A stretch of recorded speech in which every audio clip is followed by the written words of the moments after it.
नमस्कार। राजस्थान भारत का सबसे बड़ा प्रदेश है और राजस्थान को कई हिस्सों में सांस्कृतिक रूप से विभाजित किया गया है, मसलन शेखावाटी, ढूंढाड़, मेवाड़, मारवाड़, हाड़ौती इत्यादि। आज हम बात करेंगे शेखावाटी क्षेत्र की।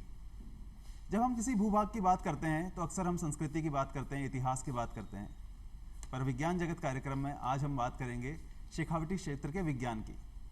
शेखावाटी क्षेत्र पर एक शोध हुआ जिसमें शेखावाटी क्षेत्र की वनस्पति और पर्यावरण पर शोध किया गया। इस शोध को करने वाले आज हमारे स्टूडियो में उपस्थित हैं। सबसे पहले मैं इंट्रोड्यूस करना चाहूँगा डॉक्टर मुकेश कुमार शर्मा। आप एसोसिएट प्रोफेसर हैं भूगोल के। सर, आपका बहुत बहुत स्वागत है विज्ञान जगत कार्यक्रम में। हमारे दूसरे गेस्ट हैं डॉक्टर रविंद्र कुमार शर्मा। आप एसोसिएट प्रोफेसर हैं इलेक्ट्रॉनिक्स एंड कम्युनिकेशन टेक्नोलॉजी की। सर, आपका बहुत बहुत स्वागत है दूरदर्शन के स्टूडियो में। नमस्कार। तो आज कार्यक्रम की शुरुआत हम करना चाहेंगे।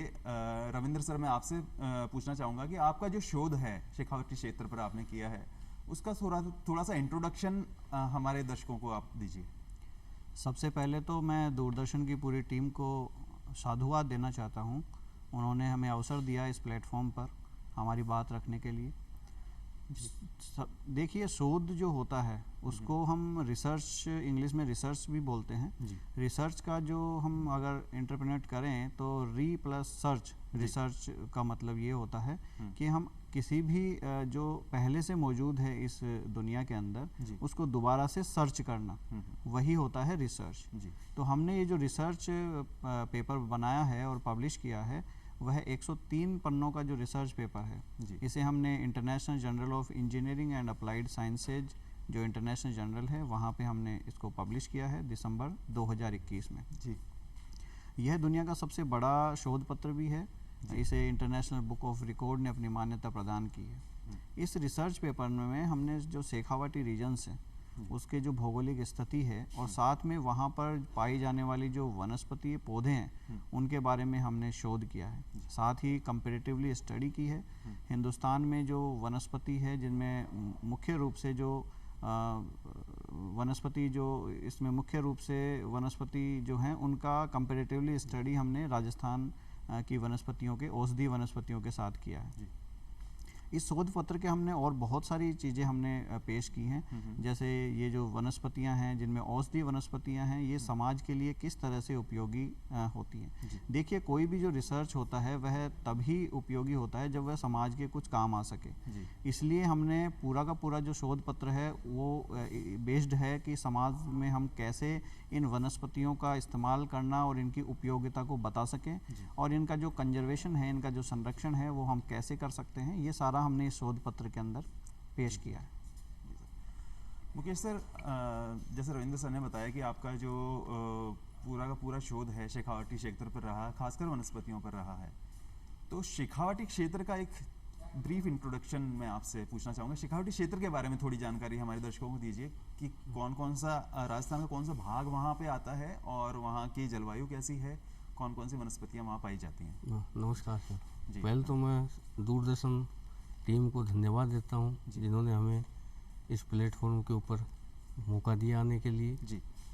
तो मैं शेखावाटी के बारे में संक्षिप्त परिचय बताता हूँ सर आपको। शेखावाटी क्षेत्र के अंदर 3 तहसीलें पाई जाती हैं। 3 जिले पाए जाते हैं, चूरू, झुंझुनू और सीकर।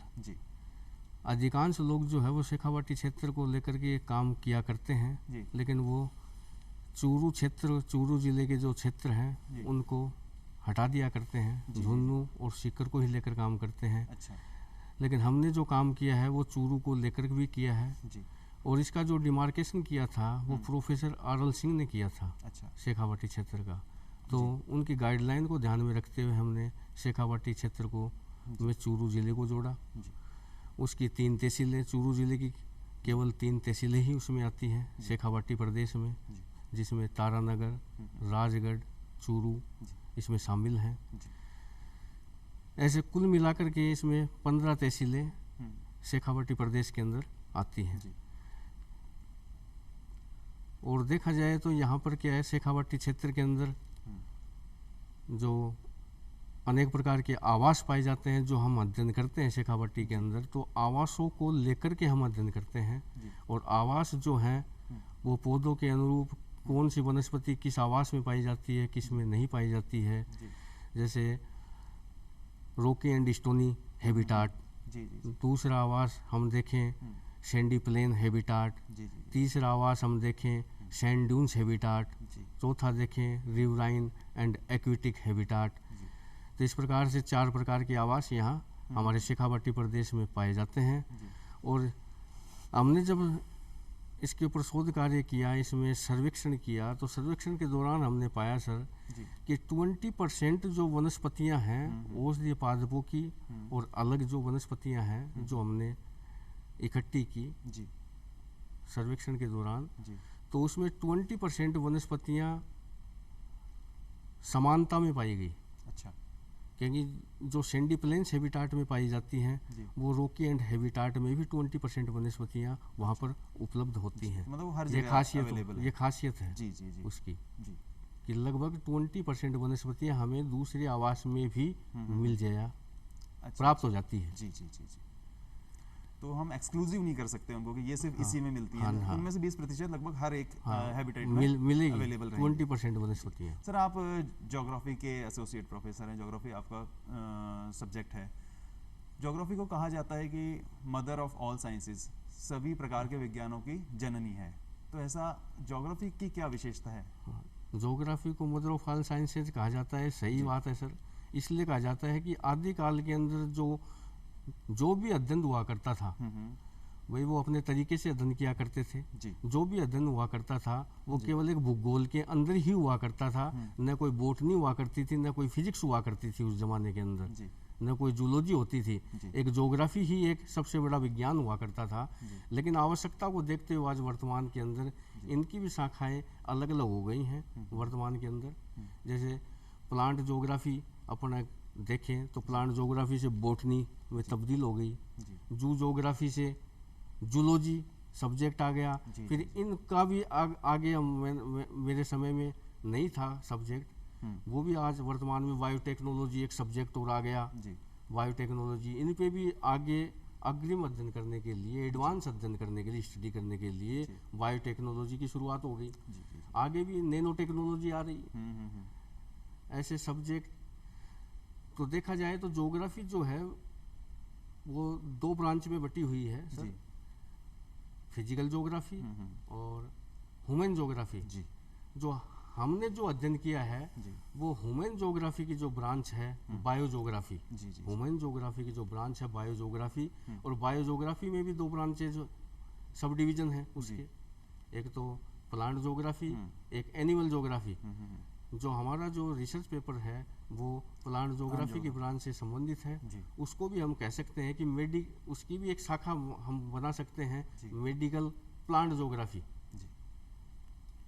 तो पृथ्वी से हर चीज़ उत्पन्न हुई और जब आदि मानव ने शुरुआत करी चीज़ों को जानने की, समझने की, तो जो पहला विज्ञान है वो पृथ्वी और उस पर पाई जाने वाली चीज़ों से संबंधित था। आगे उसको हमने क्लासिफाई करते गए और विज्ञान के बहुत सारे रूप हमारे सामने आए। तो सबसे पहला विज्ञान जो है वो सही है, कहा है सर ने, जैसे कि हम भूगोल को या ज्योग्राफी को हम मदर ऑफ ऑल साइंसेस कह सकते हैं।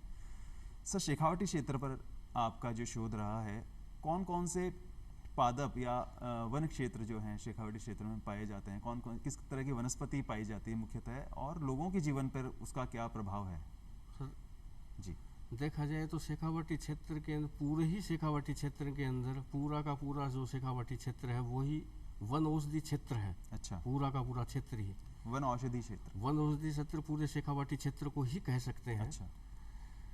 लेकिन इनमें क्या है कि डिफरेंस है कि कहीं तो जो वनस्पतियां हैं वो फ्रीक्वेंट रूप में पाई जाती है, कहीं अबंडेंट रूप में पाई जाती है, कहीं कॉमन रूप में पाई जाती है और कहीं रियल रूप में पाई जाती है। यही डिफरेंस वहाँ पाया जाता है। अच्छा। बाकी पूरा का पूरा जो क्षेत्र है हम कह सकते हैं कि पूरा का पूरा शेखावाटी क्षेत्र ही है, और वो भी आवासों के अनुसार हमें प्राप्त होती है।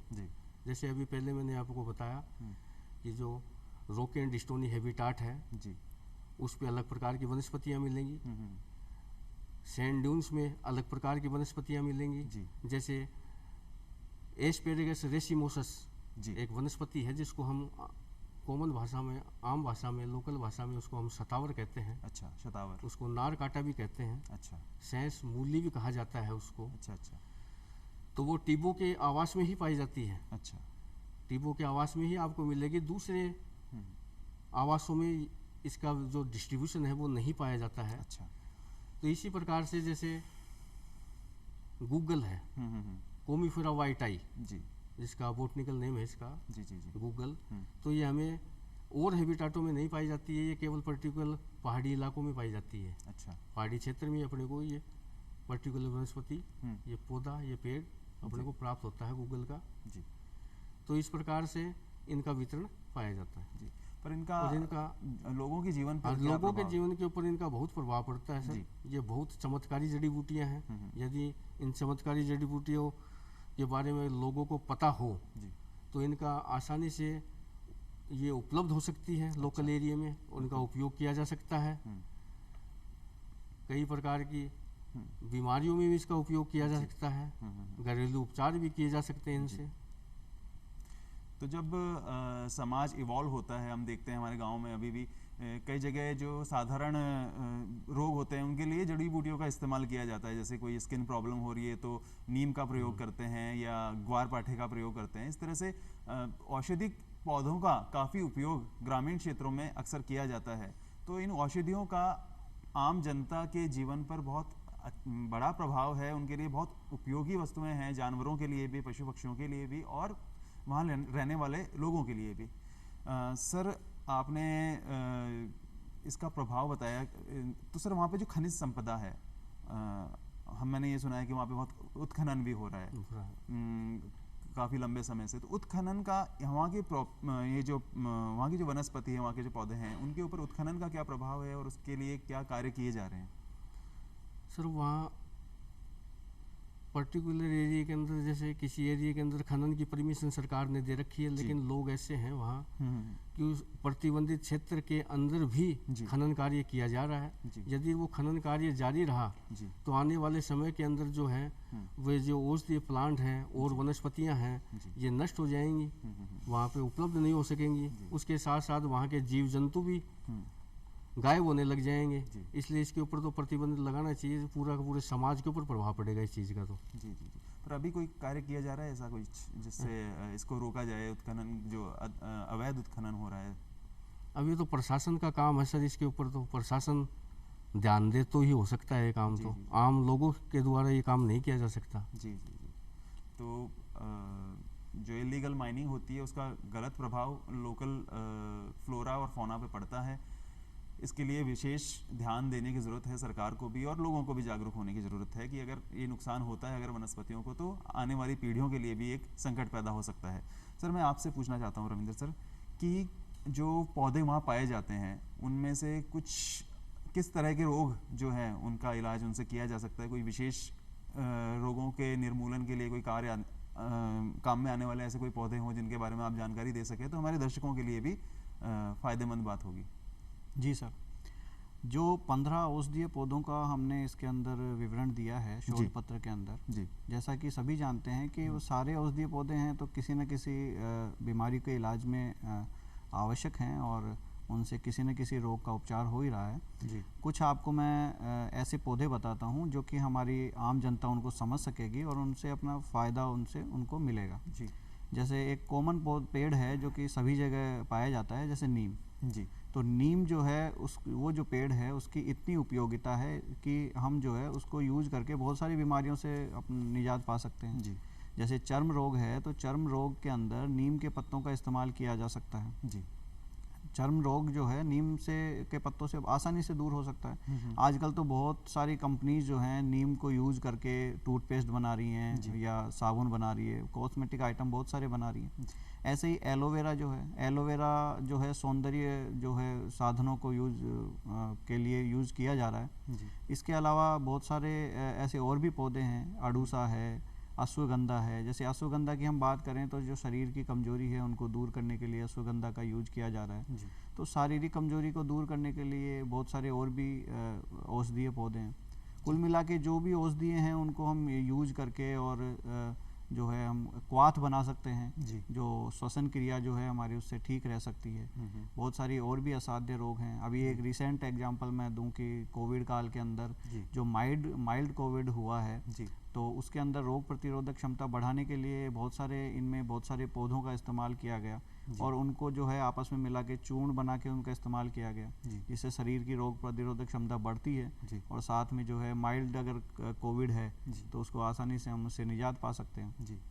साथ में इनका जो है क्वाथ बना सकते हैं, इनका काढ़ा बना सकते हैं और काढ़े का इस्तेमाल कर सकते हैं। तो ऐसी बहुत सारी बीमारियां हैं जिनसे हम इनको आसानी से इलाज कर सकते हैं। पर सबसे बड़ी बात यह है कि जो समाज है हमारे, उनको समझने की ज़रूरत है, इन पौधों की उपयोगिता समझने की ज़रूरत है। ह्यूमन नेचर ऐसा है कि जब तक हम स्वयं का फ़ायदा नहीं दिखेगा तब तक हम इनका संरक्षण कर नहीं सकते। तो सबसे पहले ये बताना पड़ेगा आम पब्लिक को कि इसमें हमारा कितना फ़ायदा है, तभी इनका संरक्षण होगा और तभी इनका यूज़ होगा। जी।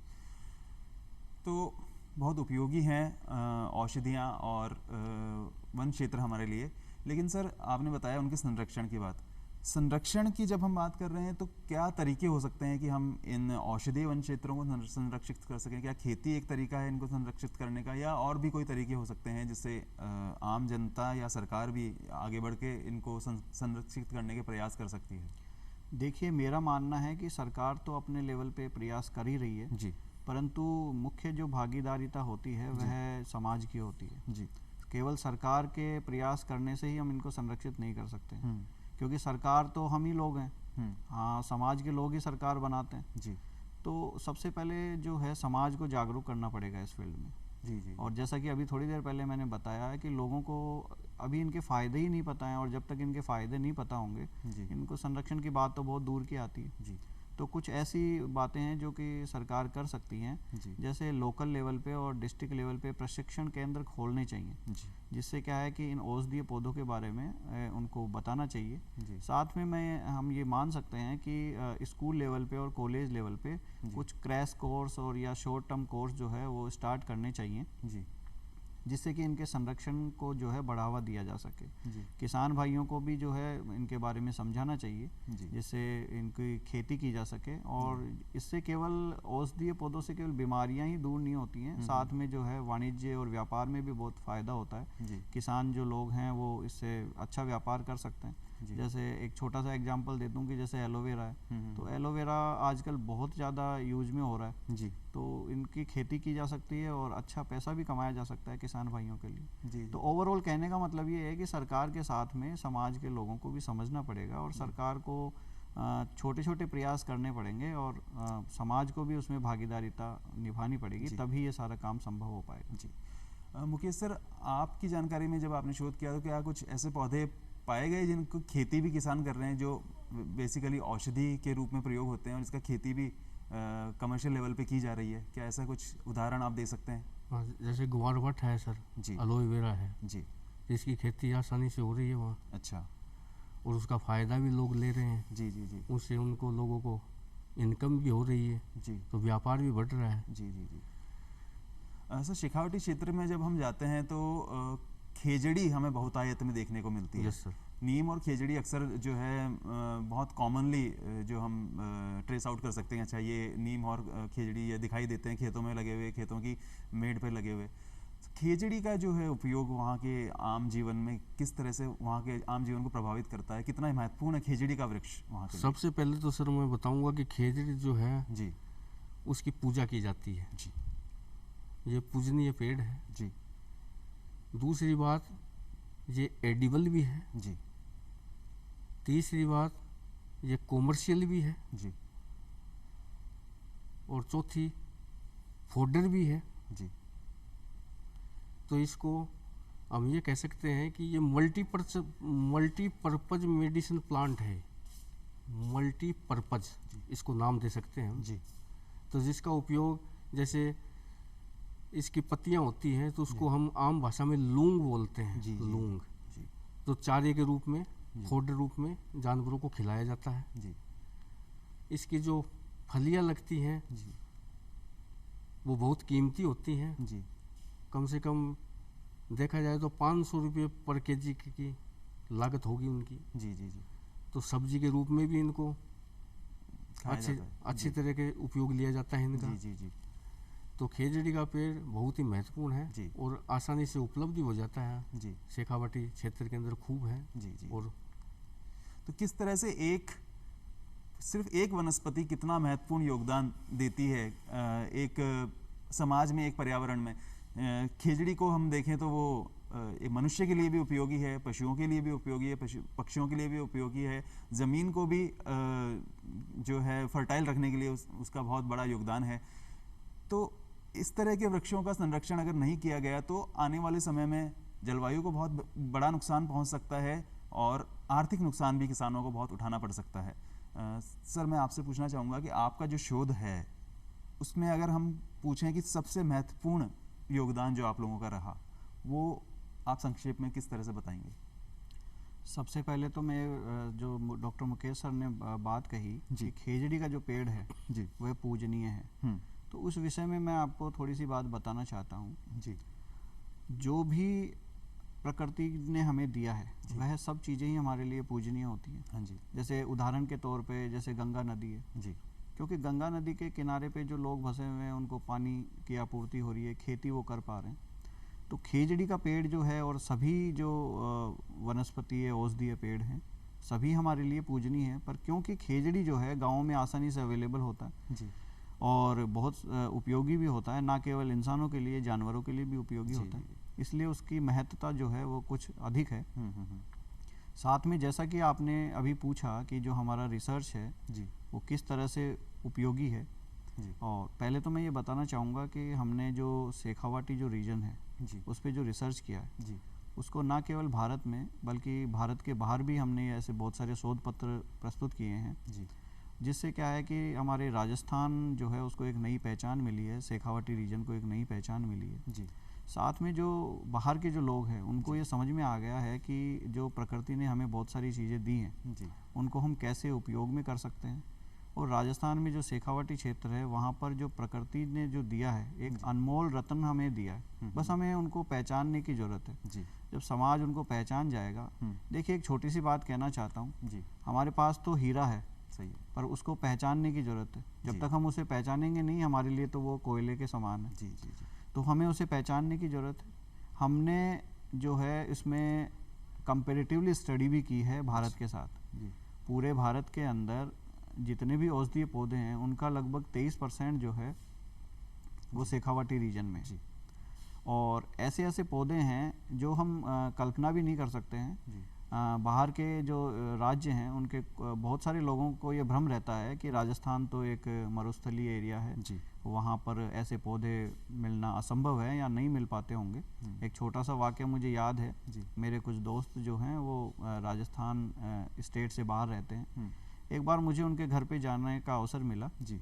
तो जब मैं उनके घर पे पहुंचा तो वहाँ पे मुझे पानी जो सर्व किया गया एक के बाद एक गिलास एक के बाद एक गिलास, तो मुझे ऐसे भाव आया कि शायद उनको ऐसे लगता है कि जो राजस्थान के लोग हैं वो तो जन्मांतरों से प्यासे हैं।